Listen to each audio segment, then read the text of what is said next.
तो ये सारे बहाने हैं जी कुर्बानी के। मैं तो पूरी कोशिश करता हूं कि इसके ऊपर लोगों को तरगीब दिलाई जाए कि कुर्बानी ना मिस करें। सर ये बहुत बड़ी नेमत है। आप क़यामत वाले दिन और कुछ नहीं है तो हज़रत इब्राहीम अलैहिस्सलाम से सिफारिश के लिए अर्ज कर सकते हैं।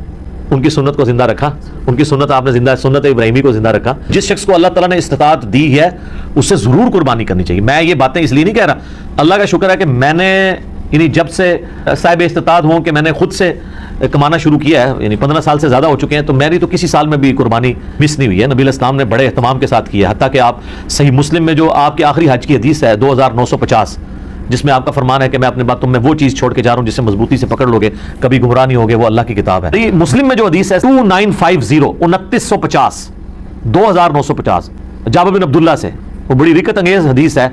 जाबिर बिन अब्दुल्ला ऑलमोस्ट नबीना हो चुके होते हैं, तो इमाम बाकिर उनको मिलने के लिए जाते हैं। तो उनको बताया जाता है कि हुजूर का बच्चा है आपके पास, इमाम बाकिर हज़रत हुसैन के पोते। तो वो उनको अपने पास बिठाते हैं, तो इमाम बाकिर इस हदीस को रवायत करते हैं, और इमाम बाकिर से इमाम जाफर सादिक ने बयान किया है, और 2 वास्तों से इमाम मुस्लिम ने लिया है। तो इमाम बाकिर कहते हैं कि जाबिर बिन अब्दुल्ला मेरे ये सामने के बटन खोलते हैं और मेरे सीने पे यूं हाथ रखते हैं और कहते हैं तुम मेरे नबी के बेटे हो, तुम मुझसे जो पूछना चाहते हो पूछो। तो वो कहते हैं मैं आपसे पूछने आया हूं कि नबी इस्लाम ने हज किस तरह किया था। तो वो हज की ऑलमोस्ट 7-8 सफ़ों पे लंबी हदीस है। मुस्लिम शरीफ में 2950 और मिशकात में दूसरी जिल्द में हज के चैप्टर में पहली हदीस ही है। उसमें अल्फाज है कि यमन से नबी इस्लाम ने 100 ऊंट मंगवाए हज्जतुल वदा के मौके पर। 63 ऊंट आपने अपने मुबारक हाथों से नहर किए एक हज के मौके पर, 63 ऊंट, और ये हुजूर अपनी तरफ से कर रहे हैं, और बाकी 37 जो है वो मौला अली को कहा कि तुमने करना है। तो 63 में इशारा था कि आपकी चूंकि जिंदगी मुबारक के 63 साल है, आपने पूरे साल एक साल की कुर्बानी एक ही दफा की है। और उसके बाद जाबिर बिन अब्दुल्ला कहते हैं कि जब वो 100 के 100 ऊंट नहर हो गए तो नबी इस्लाम ने हुक्म दिया कि हर ऊंट में से एक एक बोटी ली जाए, और वो सारी 100 की 100 बोटियां एक देग में डाल के पकाई गई, हर एक जानवर से एक बोटी लेके। और फिर जाबिर बिन अब्दुल्ला कहते हैं कि मौला अली ने और नबी इस्लाम ने एक दस्तरखान पे बैठ के तनावुल फरमाया।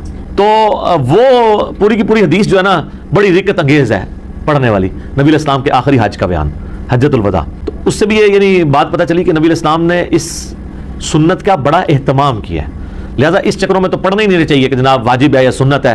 भाई सुन्नत है करें, तो ये सुन्नत ही है, वाजिब नहीं है, लेकिन सुन्नत मुअक्कदा है, सुन्नत दायमा, मुतवातिर और मुसलसल भी है। तो वो साहिब इस्तिताअत है, जरूर करें।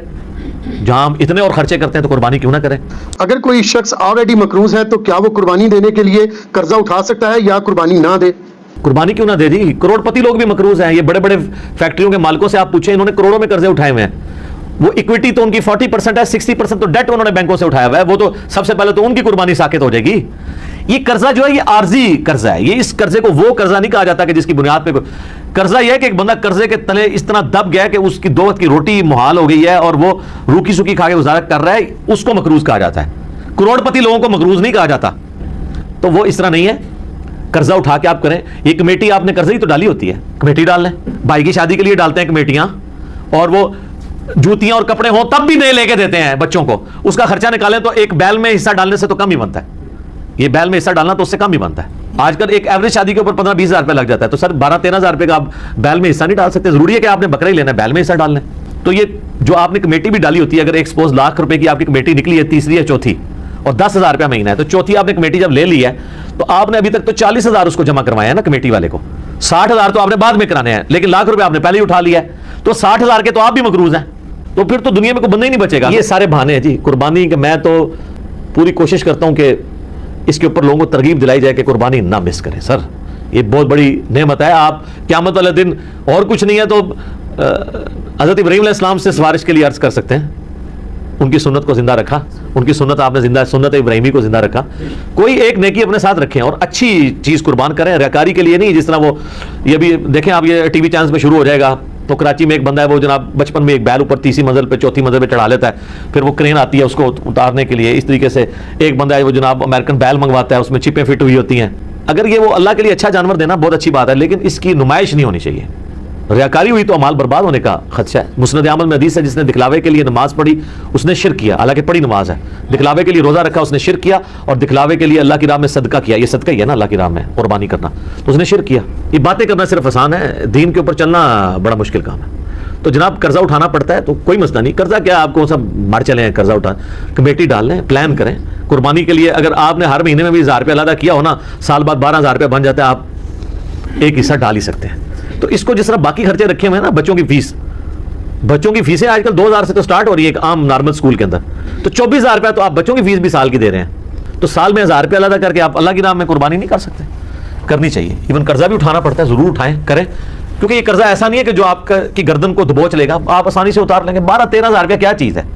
अब इस चक्कर में ना पड़ जाए कि मैंने जाके 50,000 रुपए दी, कोई बीतल बकरी जाके लेनी है, तो वो तो ज़रा इतना बड़ा हाथ भी ना डालें आप, ठीक है, नॉर्मल कुर्बानी कर लें। ये भी अगला सवाल है, अगर एक खानदान में एक से ज्यादा लोग माली तौर पर इस्तात रखते हो तो सब लोगों को अलग अलग कुर्बानी देना होगी या एक खानदान की जानब से एक कुर्बानी कर देना ही काफी है? बेहतर है जी सब अलग अलग दें। देखिए ये फजीलत है, हर बंदे ने अपनी कब्र में जाना है, वो अल्लाह के हुजूर क्यों ना कुर्बानी लेके जाए। इन्ना सलाती व नुसुकी व महयाया व ममाती लिल्लाहि रब्बिल आलमीन। रहा शरई मसला तो यह है कि एक खानदान की तरफ से एक कुर्बानी काफी है।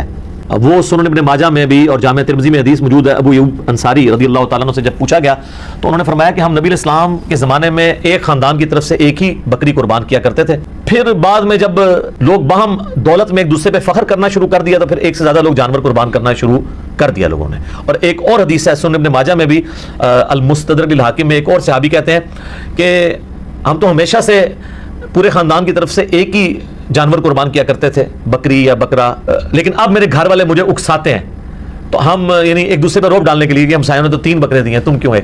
ये सहाबा के ज़माने में भी है। ये वो जो एक ख़ानदानी टसल है, ये तो वो सहाबी कहते हैं मजबूरन हमें अपने घर वालों के उकसाने के अल्फाज हैं, उकसाने पे हम भी 1-2 बकरे ज़्यादा कर देते हैं, वरना शरई मसला यही है कि एक ख़ानदान की तरफ से एक कुर्बानी। ये ख़ानदान से मुराद एक चूल्हा है, एक चूल्हा इस एतबार से कि मियाँ बीवी बच्चे। अब आप घर ऐसा ले आएंगे जहाँ पे 5 फैमिलीज रह रही हो और चूल्हा एक हो, तो वो आप कहेंगे एक कुर्बानी नहीं, वो 5 खानदान है। चूल्हा अमूमन बोला जाता है, तो अगर 5 घर में खानदान है, वैसे खर्चे उनके अलग-अलग हैं, सिर्फ एक चूल्हा इकट्ठा होने से ये नहीं होगा कोई एक खानदान बनेगा।